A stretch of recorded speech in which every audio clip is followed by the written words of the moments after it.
안녕하세요. 소리를 담는 직장의 수담입니다.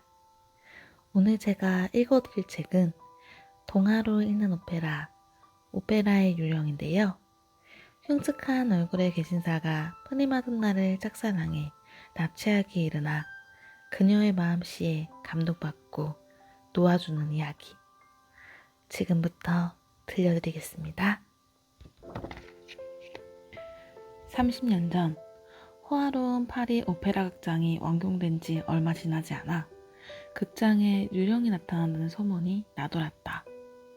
소문의 첫 번째 사건은 무대 장치를 맡고 있던 조셉에게 일어났다. 그는 유령이 무대 앞에서 이리저리 떠다니는 모습을 보았다. 그 유령은 커다랗고 누런 얼굴에 귀도 입도 없었다. 조셉이 살려달라고 소리를 지르며 달아나자 유령은 계속해서 그의 뒤를 쫓아왔고 조셉은 그 후로도 몇 주 동안이나 악몽에 시달려야 했다. 계속해서 극장의 책임자인 르페브르가 극장 입구에서 예복을 입고 있는 유령을 보았다. 또 몇몇 배우들은 커튼 뒤쪽에서 거물 그림자를 보거나 이따금 빈방에서 고스픈 울음소리를 듣곤 하였다. 이런 이야기들이 퍼지자 오페라 극장은 공포 분위기로 가득했다. 그리하여 사람들은 모두들 화살 소리에 놀란 새처럼 사람들의 그림자만 봐도 비명을 지르고 작은 소리로 웅성거릴 정도가 되었다. 오페라 유령이 나타났어! 오페라 유령이 나타났다고! 신임 사장 리차가 부임한 이후의 첫 공연에도 이상한 일이 벌어졌다. 이 공연은 대단히 성대한 규모로 파리의 많은 유명 인사들이 공연을 보러 왔다. 극장에 소속되어 있는 모든 인류 배우들이 무대에 올랐으며 단역 배우들 역시 사소한 역할이라도 맡으려고 야단이었다.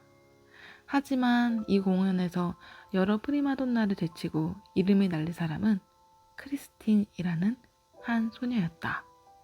달콤하고 아름다우면서도 풍부한 감정이 깃들어 있는 크리스틴의 목소리는 관중들을 완전히 매료시켜 공연이 끝날 후에도 앵콜 앵콜 소리가 1시간 동안이나 계속되었다.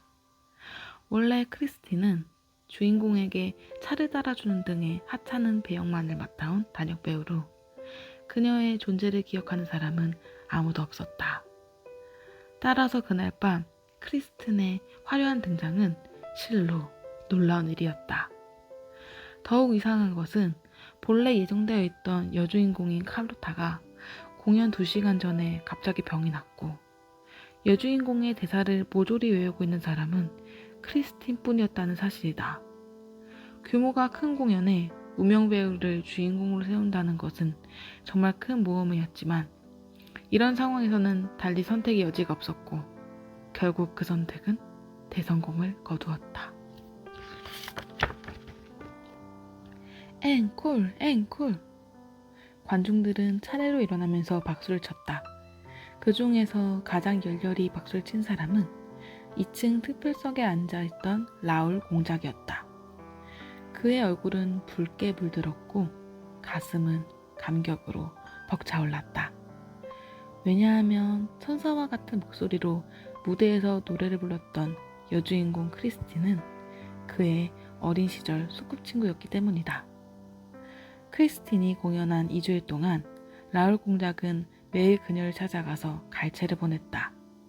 공작은 마치 귀신에게 홀린 것처럼 입맛도 없었고 잠도 제대로 잘 수 없었다. 라울 공작은 자신이 크리스틴이라는 깊은 사랑의 늪으로 떨어졌음을 느낄 수 있었다. 그러나 안타깝게도 크리스틴은 라울과 함께 있으면 즐거워하는 것 같았지만 항상 어느 정도의 거리를 두고 있는 듯 보였다. 며칠째 계속해서 공연을 지켜보던 라울 공작은 이제 더 이상 자신의 사랑을 숨길 수 없다는 것을 느끼게 되었다. 오늘은 반드시 고백을 하고 말 테야. 크리스틴이 내 사랑을 받아줄까? 라울 공작의 가슴은 두근두근 뛰었다. 공작은 용기를 내어 대기실 문을 두드렸다. 그러나 크리스틴은 아직 돌아오지 않고 있었다. 라울 공작은 조심스럽게 문을 밀고 안으로 들어가서 주위를 살펴보았다. 그때 걸음소리가 점점 가까워지더니 문 앞에서 멈추었다. 그는 순간 용기가 없어져서 창문의 커튼 뒤로 숨어버렸다. 크리스티는 방 안에 사람이 있다는 것을 눈치채지 못한 채 허공을 향해 이야기를 시작하였다. 음악의 천사요, 당신은 오셨나요?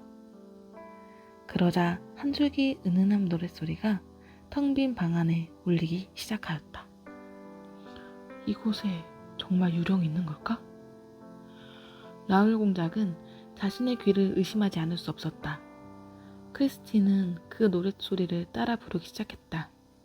고음과 저음을 자유자재로 넘나드는 그녀의 노랫소리는 마치 새 두 마리가 푸른 하늘을 마음껏 날아다니는 듯하였다. 음악의 천사는 그녀가 조금이라도 틀릴 때마다 하는 한음을 바로잡아 주었다. 많이 늘었구나. 허공을 맴도는 소리가 그렇게 들렸다. 정말이에요? 그 사람이 어떻게 느낄지 모르겠어요. 크리스티는 흥분하면서 말하였다. 그 사람이라니? 음악의 천사가 매섭게 묻자 크리스티는 얼굴을 붉히며 말하였다. 라울은 제 어렸을 적 친구예요. 그가 내가 사랑한 사람인가? 음악의 천사의 목소리는 쇠망치로 못을 때리는 것처럼 귀를 자극했다. 나는 널 훈련시키기 위해 하늘나라에서 내려온 천사이다. 만약 내가 사랑하는 사람이 생겼다면 나는 이제 이곳을 떠나야 한다. 안 돼요. 가지 마세요. 전 당신이 없으면 안 돼요. 이렇게 말하고서 크리스티는 곧 흐느끼기 시작했다. 내 훈련만 따른다면 넌 반드시 파리에서 가장 빛나는 오페라 가수가 될 수 있어. 하하하하. 다음 날 신임 사장인 리차와 칼로타에게 각각 편지가 전달되었다. 피처럼 붉은 잉크로 쓰여진 편지에는 오페라의 유령이라는 서명이 있었다. 친애하는 사장님께. 최근에 극장이 평온해진 것은 내가 크리스틴의 공연을 아주 좋아하기 때문이요. 그런데 당신이 오늘 밤 주인공을 다시 칼로타로 바꾸려 한다는 이야기를 들었소. 지금의 극장을 유지하고 싶다면 바꾸지 않은 것이 좋을 거요. 그렇지 않으면 앞으로의 일은 당신이 책임을 져야 할 것이요. 오페라의 유령. 칼로타 부인께. 몸이 아파 무대에 오를 수 없다고 말하시오. 그렇지 않으면 오늘 밤 어떻게 될지 두고 봅시다. 오페라의 유령. 편지를 받고 화각 머리끝까지 치민 칼로타는 곧바로 리차에게 가서 편지를 탁자 위에 던졌다. 보세요. 이건 분명히 크리스틴이 저를 질투해서 꾸민 일이라고요. 이 프리마돈나를. 드디어 무대막이 올랐다. 콜로라투라 소프라노의 높은 소리가 잠시 울리더니 이어 칼로타가 무대로 나왔다. 그녀는 화려한 장식깃을 펼친 공작처럼 관중들을 향해 눈부시게 아름다운 드레스를 자랑했다. 사람들은 박수를 치며 그녀가 다시 무대로 돌아온 것을 열렬히 환영했다. 이윽고 칼로타가 목소리를 가다듬고 노래를 시작했을 때 세상에서 가장 추악한 목소리가 울렸다. 개굴, 개굴, 개굴, 구룩, 구룩, 구르르. 칼로타의 목에서는 기대했던 아름다운 목소리 대신 개구리 우는 소리가 났던 것이다. 칼로타는 고통스러운 듯 얼굴을 일그러뜨리며 두 손으로 목을 움켜잡았다.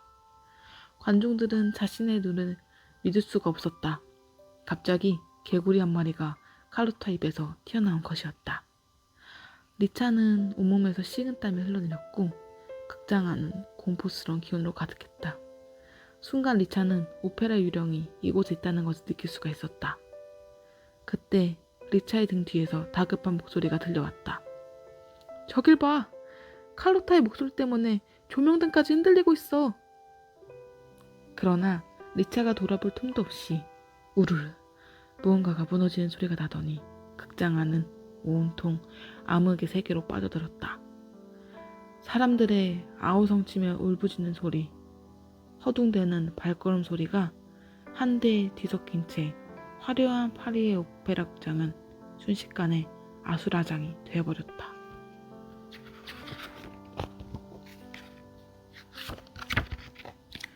무대 위의 배우들은 서로 밀고 당기면서 필사적으로 출구를 찾았다.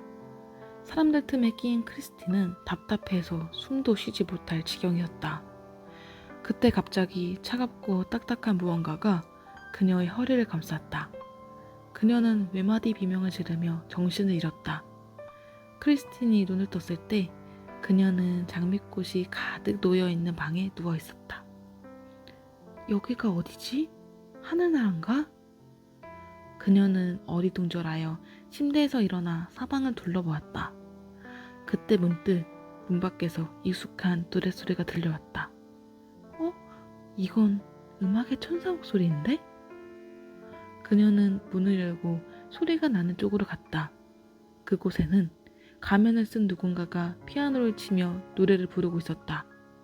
지금까지 크리스티는 음악의 천사가 살아있는 사람이라고는 생각해 본 적이 없었다. 그녀는 조심조심 그에게 다가가 가면을 손으로 당겼다. 으악! 크리스티는 날카로운 비명을 질렀다. 가면 뒤의 얼굴은 누런 이밖에 보이지 않는 흉측스러운 해골이었다. 자신의 정체를 들켜버린 그는 야수처럼 난폭해졌다. 보고 싶어? 그럼 좀 더 확실히 보여주지. 그는 부들부들 떨고 있는 크리스틴을 자신의 무서운 얼굴 가까이로 끌어당겼다. 이건 어쩌면 또 다른 가면일지도 모르지. 나는 일생 동안 다른 사람을 똑바로 보지 못한 운명이었어. 사랑의 달콤함은 물론이고 말이지. 하지만 널 처음 보았을 때 어둠 속에서 밝은 햇빛을 본 듯했어. 나는 가면 속에 나를 숨기고 마치 천사처럼 너를 보호하며 노래를 가르쳤지. 하지만 지금은 네가 가면을 벗겨버렸으니 이제. 그의 목소리는 얼음처럼 차가웠다. 넌 나와 함께 어둠 속에서 일생을 보내면 되는 거야. 하하하하. 그는 크리스틴을 거칠게 방 안으로 밀어넣은 후 미친 듯이 피아노를 치며 음악 속으로 빠져들었다. 크리스틴은 침대에 엎드려 울면서도 벽 너머로 들려오는 피아노 소리에 점점 이끌렸다. 분노에 찬 듯하면서도 애절한 피아노 선율은 크리스틴의 동정심을 불어일으켰다. 크리스틴은 용기를 내어 문을 열고 그의 곁으로 다가갔다. 사실 겉모습이 그 사람의 모든 것을 말해주진 않아요. 당신은 훌륭한 음악적 재능이 있기 때문에 외모는 그다지 중요하지 않다고 생각해요. 음악의 천사는 깊은 눈으로 크리스틴을 바라보다가 무릎을 꿇고 그녀의 치맛자락에 입맞춤을 하였다. 가면을 벗은 자신의 얼굴을 마주보고도 정신없이 도망가지 않은 사람은 그녀가 처음이었던 것이다. 그날 이후 크리스틴은 그에 대해 많은 것을 알게 되었다. 그의 이름은 팬텀으로 태어나자마자 추한 얼굴 때문에 곧바로 부모에게서 버려졌고 그 후 한 서커스 단장이 그런 그를 받아들여 해서 그때부터 그는 서커스단을 따라 이리저리 떠돌아다녔다. 나는 쫓겨나지 않기 위해서 누구보다도 열심히 마술을 배웠어. 그래서 서커스단에서 가장 뛰어난 마술사로 인정을 받을 수 있었지. 하지만 다른 단원들은 모두 날 싫어했어. 자신들의 일자리를 빼앗길까봐 두려웠던 거지. 그래서 음악을 가까이 하게 된 거군요. 크리스틴은 동정 어린 눈으로 팬텀을 바라보았다. 난 기쁠 때나 슬플 때나 항상 노래를 불렀어. 내 노래 솜씨는 페르시아 술탄의 귀에까지 전해져서 그는 나를 귀한 손님으로 불러주었어. 나 역시 궁전 한 채를 지어서 그대에게 보답을 했지. 그 궁전에는 이상한 방들이 많았는데 그 중에서 술탄이 가장 좋아하는 방은 바로 형벌의 방이었어. 그 안에는 온갖 형벌 도구들이 있어서 마음껏 적들을 고문할 수 있었기 때문이지. 그런데 왜 거기서 계속 살지 않았죠? 술탄은 내가 형벌의 방을 비밀을 무설할까 두려워서 나를 죽이려 했어. 그러나 다행히도 어느 페르시아 사람의 도움으로 이곳까지 도망올 수 있었던 거야. 당시 파리는 오페라 극장을 새로 짓던 중이라 팬텀은 건축기사로 지원하여 공사에 참여하게 되었다. 그는 낮에는 지상에 오페라 극장을 지었고 밤에는 지하에서 자신만의 세계를 만들었다. 그리고 두 세계 사이를 자유롭게 다닐 수 있도록 자신만의 비밀 통로를 마련하여 두었다. 오페라 극장이 완공되던 날 그는 자신의 얼굴과 신분을 숨기고 유령처럼 지하에 숨어 살면서 일생을 어둠 속에서 보내기로 마음먹었다. 팬텀은 자신이 누군가의 천사가 되리라고는 생각조차 못했지만 크리스틴을 본 후로는 그녀를 가슴속 깊이 사랑하게 되었다. 그렇지만 자신의 흉측한 모습으로 그녀를 직접 만날 용기가 나지 않아 지하의 비밀 장소에 숨은 채로 천사로 가장해 그녀에게 노래를 가르쳤던 것이었다. 결국 오페라의 유령과 음악의 천사는 같은 사람이었다. 눈앞에 있는 이 사람은 얼마나 가련하고 기구한 운명을 가진 사람인가. 크리스틴은 이 모든 사실을 도무지 믿을 수가 없었다. 아무도 생각지 못할 것이다. 휘황찬란한 오페라 극장의 지하세계에 세상에서 가장 어둡고 슬픈 노래가 숨어있다는 사실을. 크리스틴은 다시 일주일 동안을 팬덤과 함께 지냈다. 그들은 대부분의 시간을 노래를 부르며 보냈고 어떤 때는 팬텀이 자신의 또 다른 과거 이야기를 들려주곤 했다. 크리스틴은 팬텀의 이야기를 들으면 들을수록 그를 더 깊이 동정하게 되었다. 하지만 팬텀이 갈수록 크리스틴에게 집착하자 이를 느낀 크리스틴은 조금씩 불안해졌다. 크리스틴과 함께 있을 때 팬텀은 신사답게 행동했지만 그녀가 잠시라도 보이지 않을 때는 걷잡을 수 없이 거칠어졌다. 이런 생활이 계속되자 크리스틴은 그를 벗어나고 싶은 생각이 간절해졌다. 결국 그녀는 그 무서운 지하 감옥과 팬텀을 벗어나기로 마음먹었다. 한편 오페라 극장에서 조명등이 떨어진 사고가 있은 후 파리는 온통 끓는 물처럼 들썩들썩했고 갖가지 소문들이 끊이지 않았다. 가장 불안한 사람은 역시 라울 공작이었다. 그는 마치 정신이 나간 사람처럼 여기저기를 돌아다니며 크리스틴의 소식을 물었다. 크리스틴은 도대체 어디에 있는 걸까? 아직 살아있기는 한 걸까? 어느 날 아침 라울 공작이 잠옷을 입은 채 크리스틴의 생각으로 멍하니 침실에 앉아있을 때 그의 하인이 쪽지 한 장을 전해주었다. 사랑하는 친구에게 내일 저녁 하얀 망토에 가면을 쓰고 극장의 가장무도에 참석하세요. 그리고 밤 12시 정각에 홀에서 극장의 꼭대기로 통하는 계단 입구에서 저를 기다리세요. 만약 내 목숨을 구하고 싶다면 다른 어떤 사람에게도 알려서는 안 돼요. 명심하세요. 크리스틴. 파리 오페라 극장에서 주관하는 가장무도에는 1년에 한 번 열리는 성대한 파티로 파리의 모든 유명 인사, 음악가, 예술가들이 참석하는 중요한 행사였다. 라울 공작은 긴장된 마음으로 일찍 무도회에 도착했다. 크리스틴 시킨 대로 흰색 망토를 입고 가면을 쓴 얼굴로 그는 줄곧 계단 쪽을 바라보고 있었다. 12시가 가까워질 때쯤 라울 공작은 검은 망토를 입은 어떤 사람이 약속 장소에서 두리번거리고 있는 것을 보았다. 그는 재빨리 다가가서 물었다. 크리스틴? 그러나 크리스틴은 손가락을 입에 대면서 아무 말도 하지 말라는 표시를 한 후 급히 위층으로 올라갔다. 그녀는 매우 빨리 걸으면서도 누군가가 쫓아가기라도 하는 듯 계속 뒤를 돌아봤다. 라울 공작은 더 이상 궁금함을 참지 못하고 그녀를 붙잡으며 다급한 목소리로 물었다. 크리스틴, 어떻게 된 일인지 어서 말을 해봐요. 가면 속의 크리스틴은 떨리는 목소리로 대답하였다. 이건 비극이에요. 그녀는 말을 하면서도 발걸음을 멈추지 않았다. 좀 더 높이 올라가서 말씀드릴게요. 라울 공작이 부들부들 떨고 있는 크리스틴의 손을 꼭 잡은 지 얼마나 지났을까. 두 사람은 마침내 오페라 극장의 지붕 꼭대기에 이르렀다. 그러나 라울 공작과 크리스틴은 숨을 헐떡이느라 등 뒤로 다가오던 검은 그림자에는 주의를 기울이지 못하였다.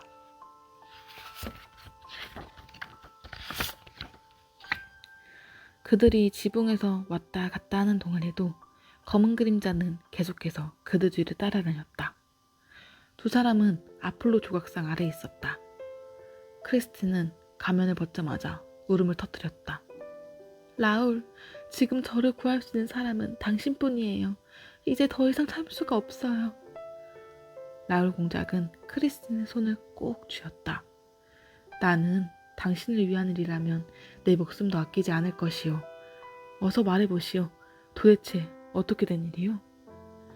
라울 공작의 말에 겨우 마음을 진정시킨 크리스틴은 팬텀의 일을 처음부터 끝까지 다 말해주었다. 그가 어떻게 음악의 천사로 가장을 하고 어떻게 자신을 데리고 갔는지. 모든 것을 말하고 난 후에도 그녀의 눈에서는 줄곧 눈물이 흘러내렸다. 저를 데려가 주세요. 제발. 어두운 지하 세계도 싫고 그의 눈물도 지겨워요. 버럭 화를 내다가도 금방 또 떠나지 말라고 매달리고. 라울 공작은 크리스틴을 부축하며 말하였다. 당신은 이제 더 이상 참지 않아도 돼요. 내가 지금 바로 당신을 데리고 가겠소. 하지만 지금 당장 도망가는 건 팬텀에게 너무 잔인한 짓이에요. 크리스틴이 망설이며 말했다. 팬텀이 리차 사장에게 내일부터 내가 무대에서 공연하도록 요구했어요. 저는 그 사람을 위해 마지막으로 노래를 하겠어요. 그런 다음 우리 이곳을 떠나요. 영원히. 두 사람은 이렇게 약속을 한 후 헤어졌다. 한편 개구리가 입속에서 튀어나온 일이 있으므로 칼로타는 다시 노래를 엄두를 내지 못했고 자연스럽게 크리스틴이 프리마돈나가 되었다. 오늘 저녁 크리스틴은 정식으로 처음 오페라의 프리마돈나 역할을 하게 될 것이다. 하지만 그녀는 이번이 자신의 마지막 공연이기라 하다는 것을 알고 있었다. 크리스틴은 혼신의 힘을 향해 노래를 했다. 갑자기 높아졌다가 낮아지는 소리, 갑자기 빨라졌다가 느려지는 그녀의 노래는 관중들에게 마치 날개를 펴고 음악의 세상을 날아다니는 듯한 느낌을 주었다. 라울 공작은 무대 위의 크리스틴에게서 눈을 떼지 않았다. 단 한 번이라도 눈을 깜빡거리면 크리스틴이 사라져버릴 것만 같았다. 그런데 공연이 끝나갈 무렵 검은 그림자가 크리스틴 등 뒤를 스쳐 지나갔고 그 순간 극장의 모든 조명이 한꺼번에 꺼졌다가 다시 켜졌다. 모든 것은 그대로였다. 다만 한 가지, 무대 위의 크리스틴은 사라지고 없었다. 이 모든 것은 팬텀이 계획한 음모였다. 줄곧 크리스틴과 라울 공작의 뒤를 따라다니던 검은 그림자는 바로 팬텀이었고 그녀와 라울 공작의 계획을 모두 알게 되었던 것이다. 결국 그는 어둠을 틈타 크리스틴을 지하세계로 데려오고 말았다. 나는 내가 이 지하에서 일생토록 나와 함께 살 거라고 생각했어. 팬텀은 정신을 잃은 크리스틴을 안고 미친 듯이 웃기 시작했다. 그러나 그의 웃음소리에는 처량함과 쓸쓸함이 가득했다. 잠시 후 크리스틴이 눈을 떴을 때 팬텀이 부드러운 목소리로 물었다. 나를 사랑하는 것이 그렇게도 힘든가? 사람 가죽으로 된 가면으로만 바꾸기만 하면 나도 보통 사람들과 똑같이 될 수 있어. 그럼 우리는 매일 함께 노래도 하고. 안 돼요, 안 돼. 크리스틴은 격렬하게 고개를 저었다. 한편 극장 안에서 일어난 갑작스러운 일에 사람들은 당황하며 어쩔 줄 몰라 하고 있었다. 그러나 라울 공작만은 이 일이 어떻게 된 것인지를 짐작할 수 있었다. 그는 미쳐버릴 것만 같았다. 어떡하든 크리스틴을 빨리 구해야 돼. 라울 공작은 외투를 들고 문 밖으로 뛰어나갔다. 라울 공작이 극장의 현관으로 뛰쳐나오자 한 낯선 사람이 기다렸단 듯이 라울 공작을 가로막고 나섰다. 내가 누구인지는 알 필요 없소. 크리스틴을 찾고 싶으면 날 따라오시오. 라울 공작은 그를 따라 극장 지하에 검은 철문이 있는 곳으로 갔다. 정체를 알 수 없는 그는 열쇠를 꺼내 철문을 열었다. 이 길이 팬텀의 집으로 가는 길이요. 나를 바짝 뒤따르시오. 그렇지 않으면 쥐도 새도 모르게 죽을지도 모르니까. 그리고 물속으로 넘어지지 않도록 조심하시오. 물속에는 독이 있소. 그들은 물길을 따라 걸어갔다. 물길은 걸으면 걸을수록 더욱 점점 더 음산하고 썩은 냄새가 진동했다. 라울 공작은 몇 번이나 물에 빠질 뻔했지만 오로지 크리스틴만을 생각하면서 다시 힘을 냈다. 가까스로 막다른 곳에 이르자 두꺼운 돌담이 앞을 가로막고 있었다. 그 사람은 등불을 들어 사방을 비춰보더니 말하였다. 내 생각이 틀리지 않다면 이 담장의 뒤쪽이 바로 팬텀이 살고 있는 곳이오. 그러고는 담장 위에 있던 돌덩이를 이리저리 옮기자 갑자기 발 아래에 소판이 갈라지더니 두 사람은 아래로 떨어졌다. 잠시 후 겨우 정신을 차리고 등을 비추자 사방은 온통 라울 자신과 정체 모를 남자의 모습뿐이었다. 아, 이런. 이 방은 거울의 방이야. 팬텀이 설계한 성별의 방 중 하나지. 그 말을 듣자 라울은 한시라도 빨리 크리스틴을 구할 생각으로 필사적으로 거울을 깨트렸다. 한편 거울의 방과 벽을 사이에 둔 또 다른 방에는 크리스틴이 여전히 울음을 그치지 않고 있었다. 팬텀은 굳은 얼굴로 기계로 만들어진 메뚜기와 정갈을 꺼냈다. 선택의 시간이 왔군 크리스틴. 나와 결혼을 할 생각이라면 정갈을 누르고 그렇지 않다면 메뚜기를 눌러라. 만약 메뚜기를 선택한다면 오페라 극장 전체가 이 메뚜기처럼 한번 튀어올랐다가 평평한 땅으로 변해버리고 말지. 그때 문득 벽의 반대편에서 인기척이 나더니 자신의 이름을 부르는 소리가 가냘프게 들렸다. 오, 쓸데없이 간섭하기 좋아하는 페르시아 놈이군. 나를 도와준 걸로 부족해서 이번에 라울까지 데리고 오다니. 좋아, 환영해주지. 팬텀은 비밀 격자 옆에 단추를 눌렀다. 크리스틴이 앞쪽으로 가자 라울 공작과 페르시아 사람이 고통스러운 표정으로 땅 위를 기어가고 있는 모습이 거울을 통해 보였다. 저 사람들에게 무슨 짓을 한 거죠? 크리스틴의 목소리는 두려움에 떨고 있었다. 아무것도 아니야.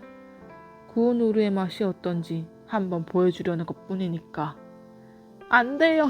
그러지 말아요. 크리스틴은 소리치며 외면했다. 좋아. 그렇다면 이번엔 좀 시원하게 해주지. 팬텀이 또 다른 단추를 누르자 이번에는 엄청난 양의 물이 거울의 방으로 쏟아졌다. 크리스틴은 팬텀의 손을 잡으며 말하였다. 팬텀, 제발 부탁이에요. 저 사람들을 살려주세요. 제가 당신과 결혼을 하겠어요. 크리스틴은 이렇게 말하면서 정갈을 눌렀다. 그러자 물소리가 멈추었다. 팬텀은 페르시아 사람을 내보낸 뒤 정신을 잃은 라울 공작을 다른 방에 가두고 자신의 방으로 돌아왔다. 크리스틴은 마치 결혼식을 기다리는 신부처럼 조용히 앉아 있었다. 그는 몸을 구부려 크리스틴에게 입맞춤을 하였다. 크리스틴은 피하지 않고 오히려 그를 따뜻하게 안아주었다. 불쌍한 사람, 이렇게 슬프게만 살아가다니. 이 말을 들은 팬텀의 가슴에 무언가 이상한 느낌이 일기 시작했다. 지금까지 이렇게 따뜻하게 자신을 대해준 사람은 한 명도 없었던 것이다. 그는 크리스틴을 데리고 라울 공작을 가두어둔 방으로 갔다. 팬텀은 라울 공작을 깨우면서 말하였다. 이제 가도 돼. 이렇게 말하면서 팬텀이 한쪽 기둥을 돌리자 벽에서 비밀 통로가 나타났다. 그는 크리스틴과 라울 공작을 데리고 복잡한 비밀 통로를 지나 극장의 출구까지 갔다. 어느덧 시간은 벌써 한낮이 되어 있었다. 어두운 곳에서 나온 세 사람은 오페라 극장을 비추는 강한 햇빛 때문에 눈을 뜨기가 힘들었다. 두 사람은 함께 가도록 하시오. 팬텀은 라울 공작 쪽으로 크리스틴을 밀었다. 크리스틴은 깜짝 놀랐다. 무슨 소리예요? 저는 이미 당신의 신부예요. 아니야. 당신은 이미 내게 사랑이 무엇인지 가르쳐 주었어. 그것만으로도 충분해. 팬텀은 주머니에서 금반지를 꺼내어 크리스틴의 손가락에 끼워주었다. 이 반지는 본래 내 신부를 위해 마련해 둔 것이지만 당신과 라울 공작의 결혼을 축하하는 징표로 주겠어. 이렇게 말하고서 그는 고개를 떨구었다. 그리고 부탁이 있어.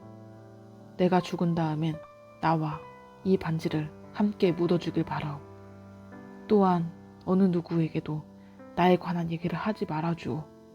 그럼 안녕. 팬텀은 눈짓으로 크리스틴과 라울에게 인사를 한 후 돌문을 닫았다. 그리고 자신과 오페라의 유령의 비밀도 영원히 문 뒤에 묻어버렸다. 네, 지금까지 동화로 있는 오페라의 유령이었습니다. 다음에는 더 다양한 이야기로 여러분들의 책장을 채워드리겠습니다.